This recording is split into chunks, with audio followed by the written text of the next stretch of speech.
Paula Fredrickson, Boston University. I know in their own terms what they saw was the raised Jesus. That's what they say, and then all the historical evidence we have afterwards attests to their conviction that that's what they saw. I'm not saying that they really did see the raised Jesus. I don't know what they saw. But I know that as a historian, they must have seen something. Is there any reason to believe that an extraordinary event like the resurrection actually happened? We might be encouraged to know that since the first Christians made the claim that the resurrection was Jesus' physical body coming to life and leaving an actual literal tomb, as opposed to simply a spiritual belief that Jesus had come back again as a ghost or was alive in their hearts as a memory, it can be studied in the same way other historical events can be.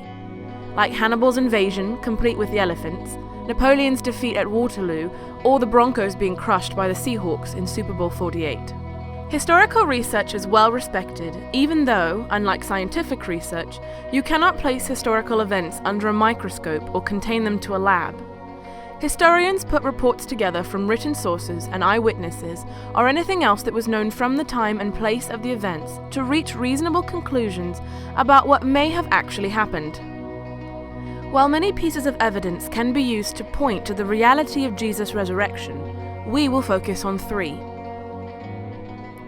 Number 1, the early church exploded on the scene of the ancient world with the claim that Jesus had risen from the dead as their central proclamation. Many movements are gradual in building momentum, and when it comes to larger-than-life, legendary or miraculous characteristics claimed by these movements about their leaders, those ideas usually take decades and sometimes even centuries to develop. From what we know about Christianity, the claim that Jesus rose again from the dead was made from the very start, serving as this new religion's central idea.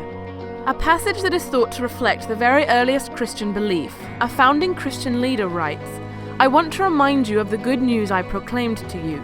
Jesus died on the cross for our sins, was buried, and on the third day rose again from the dead." Within a very short time, this movement had taken the ancient world by storm, built on the testimony of those who claimed they had seen Jesus alive after death. There is every indication that they must have seen something.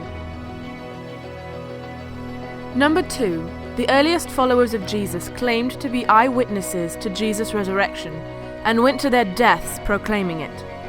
Now, we all know people die for their beliefs. That does not make their beliefs true.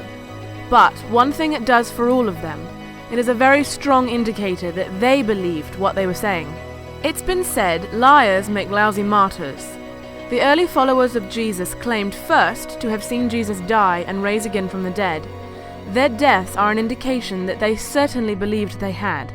They must have seen something. Number 3, Jesus' resurrection was seen by his earliest followers and friends. But in addition, a very unusual thing happened around the same time. Two men who were self-described skeptics, even enemies of the idea of Jesus' divinity, turned from their skepticism to claim that they had seen the resurrected Jesus. The first was Jesus' own brother James. Historians are confident that we have good information regarding James, and we know he began as a skeptic over Jesus' claims to divinity. From what we know, he appears to have thought Jesus was decidedly not the Son of God, but also that his brother was a little on the kooky side, which, if you have a brother, you may be able to relate to. But somehow, James makes a complete turnaround in his view of Jesus, and the explanation he gives is the resurrected Jesus appeared to him. He must have seen something. Then there was a man named Saul of Tarsus. He not only did not believe in Jesus, but when the news about him began to travel, he believed this new movement was a dangerous and destructive idea. He took it upon himself to oppose believers, even violently. He had people killed and put in prison just for believing in the resurrection. Then suddenly, Saul does one of the most amazing 180s in the history of 180s. He goes from sworn enemy of the new faith to one of its most passionate and vocal promoters. What happened? According to him, the resurrected Jesus appeared to him. He went to his death, never backing off that claim. He must have seen something. Atheist New Testament scholar Jed Lubman. It must be taken as historically certain that Peter and the disciples had experiences after Jesus' death in which Jesus appeared to them as the risen Christ.